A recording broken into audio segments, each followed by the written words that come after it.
Hello everyone. Today I'm going to talk to you about technology and ethical issues. More specifically, I'm going to talk about the gender divide, the racial divide, and the social economic divide.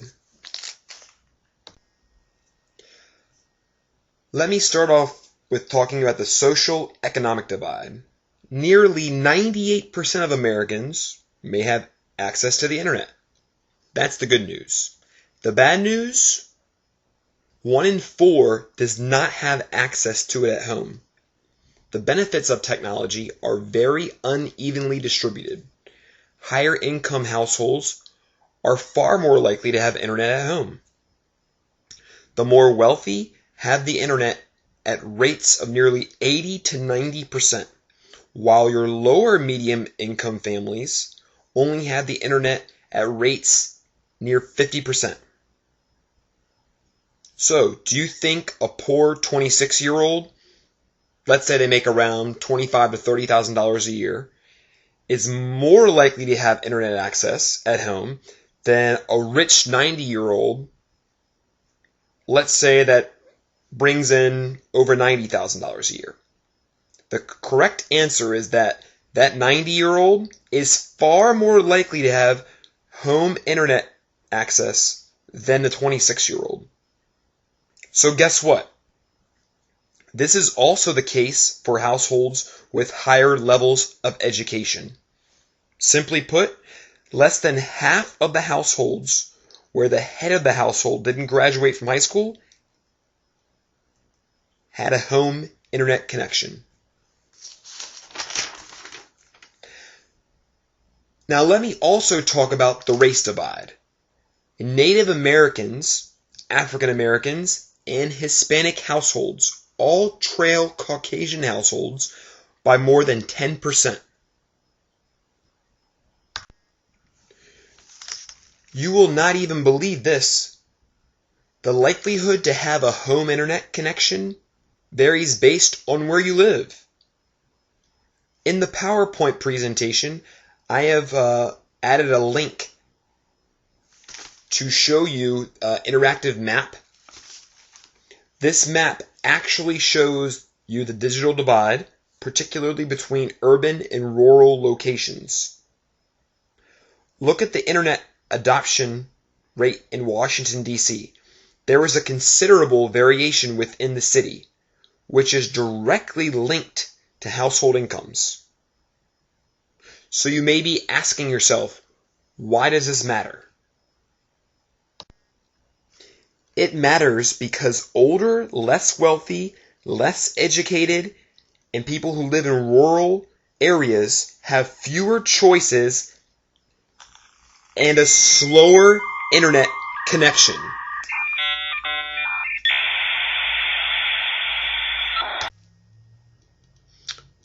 For most people, they believe the digital divide has to do with people who have access to technology versus those who don't. This was true 10 years ago. Fortunately, over the last 10 years, access to technology has become more present or actually inescapable.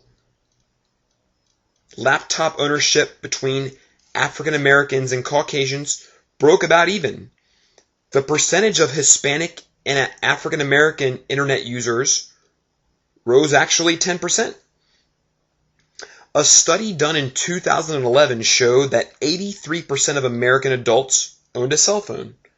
These advances in cell phone technology mean that more people use their cell phone to access the internet.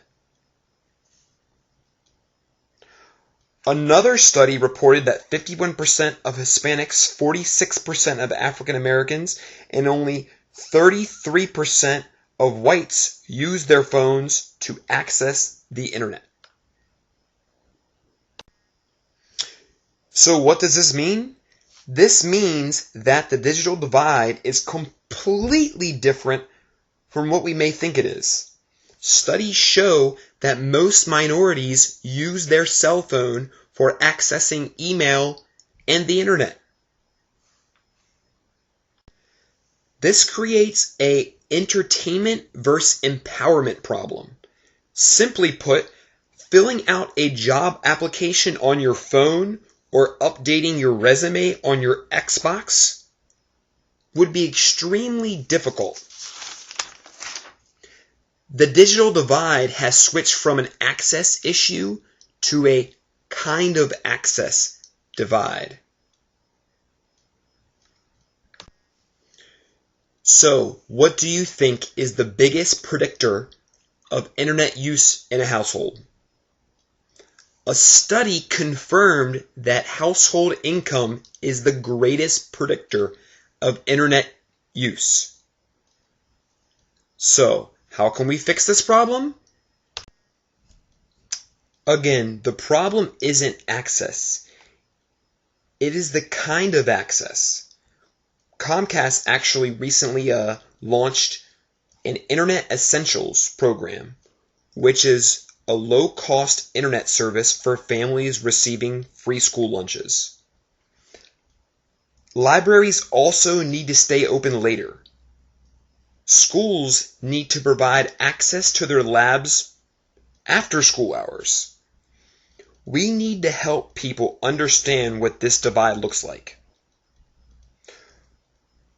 A great quote from Mary Beth Hertz that I found was, "We need to ultimately provide resources for all U.S. citizens, regardless of their ethnicity, their geographic location, or the socioeconomic divide."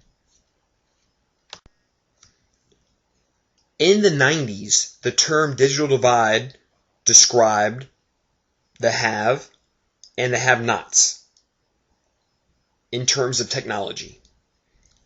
Efforts to get technology into the hands of all Americans has shrunk that divide. Unfortunately, these efforts have created an unintended side effect. Access to devices has spread, however, children in poorer families are spending a lot more time using their TV and other electronic devices to watch shows, play games, and connect on social media. They call this the time wasting gap.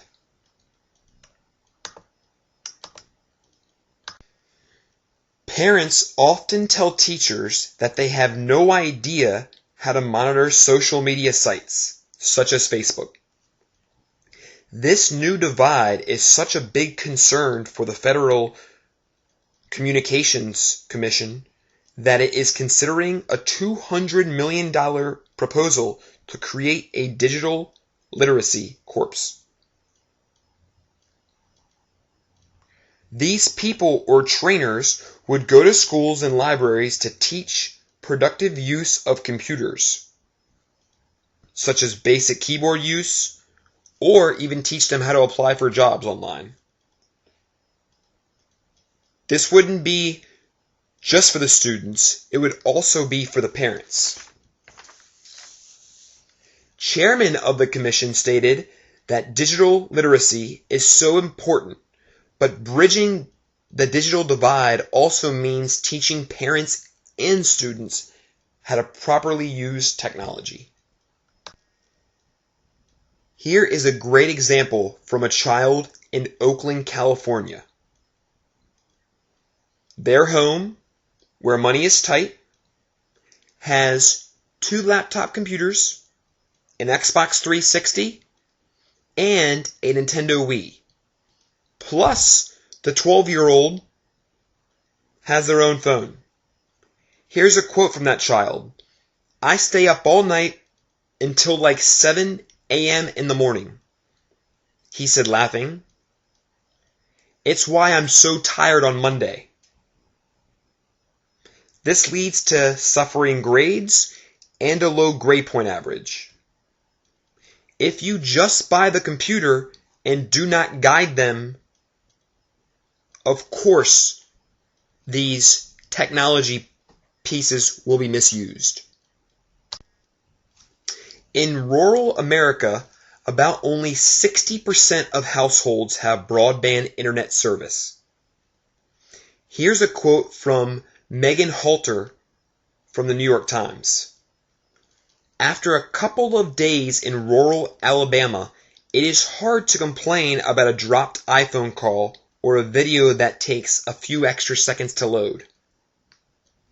Affordable broadband service, hardwiring, and/or cellular phone coverage could revolutionize life for many people in these rural parts of the country.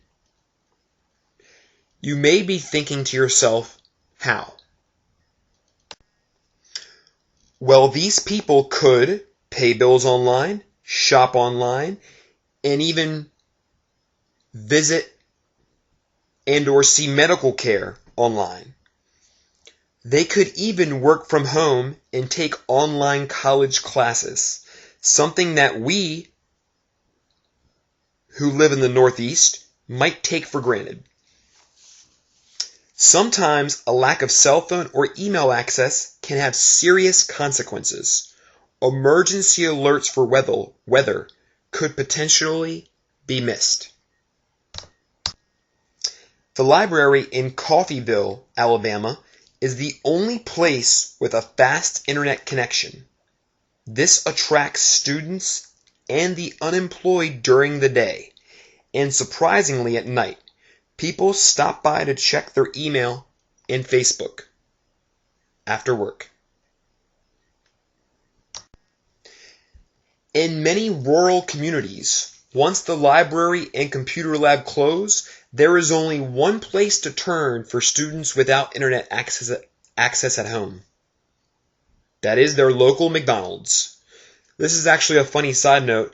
I am doing research for this project as I read over this McDonald's article while eating lunch at Chick-fil-A using their free Wi-Fi. Thought that was an interesting side note. Smartphones and tablets can be inexpensive. The problem is the internet connection and/or expensive monthly rate for high-speed internet in these rural areas. This problem, again, is growing bigger because today a fast internet connection is an essential tool for students to complete assignments at school. Now I'm going to talk a little bit about the racial divide. This kind of goes back to that entertainment versus empowerment divide. The Latino community has increased its use of technology. A recent study showed that 51% of Hispanics, 46% of African Americans, and 33% of Caucasians use their phone to access the internet.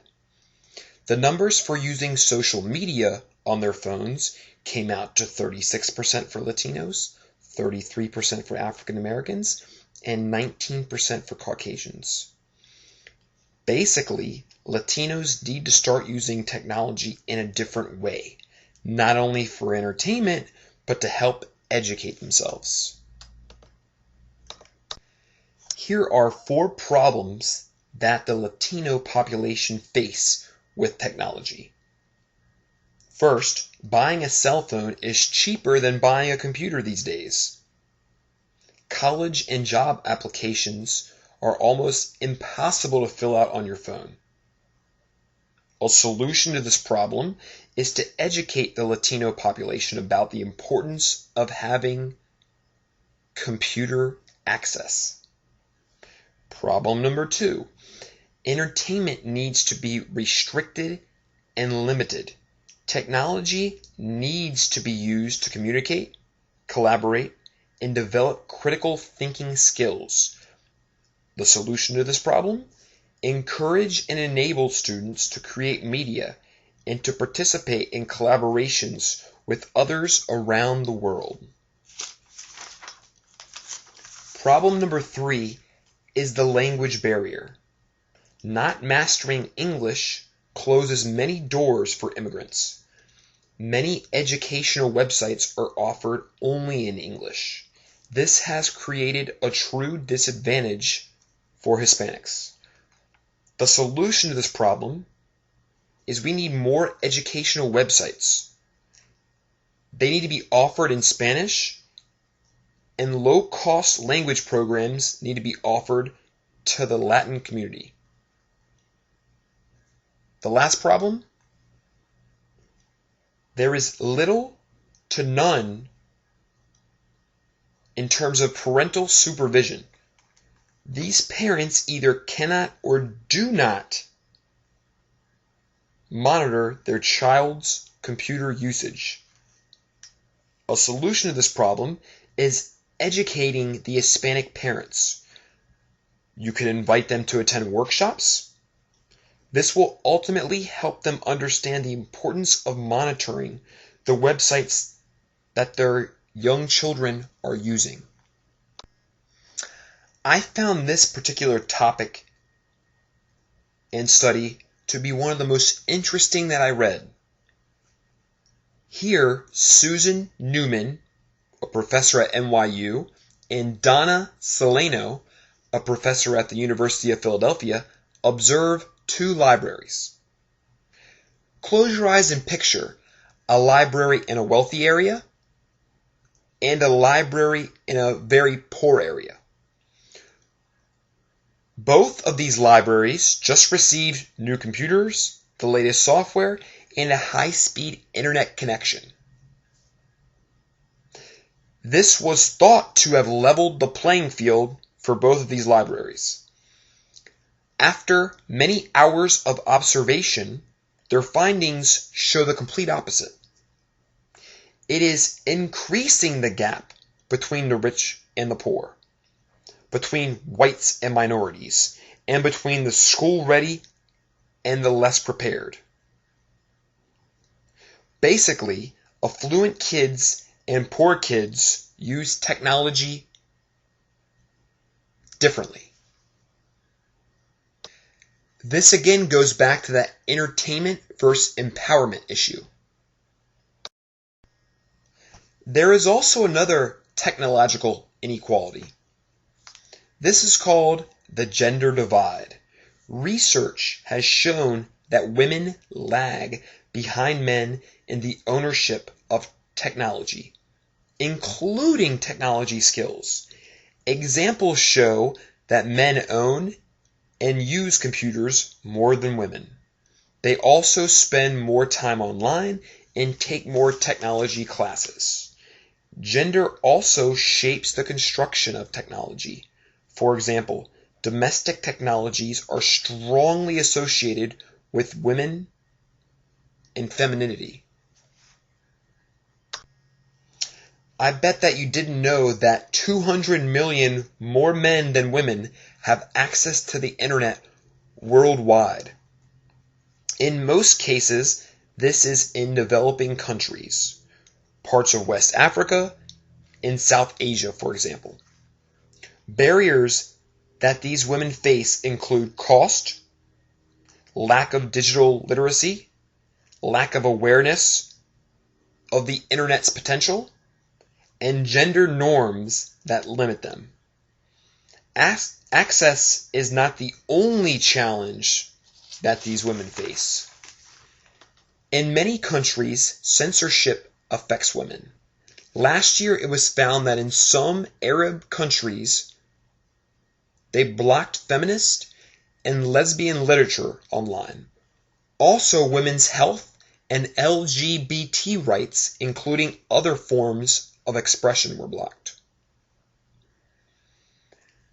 In Japan, a woman was killed by her stalker back in 2012 after police failed to investigate emailed threats against her.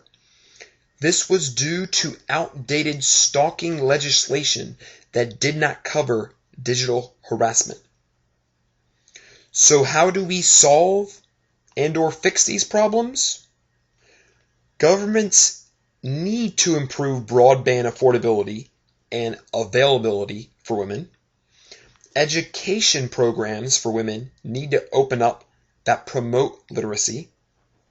And women need to also be empowered to use the internet.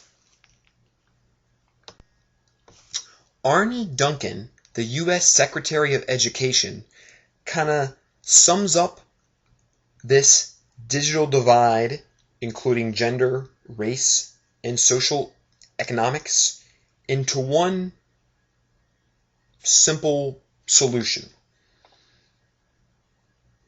Basically, too many countries don't have access to technology. This leads to an achievement gap. If you want to end poverty and cycles of social failure, then we have to provide children with great technology, great teachers, and a chance to learn in ways that their older siblings have not had. Schools need to be a place of opportunity. Thank you for listening.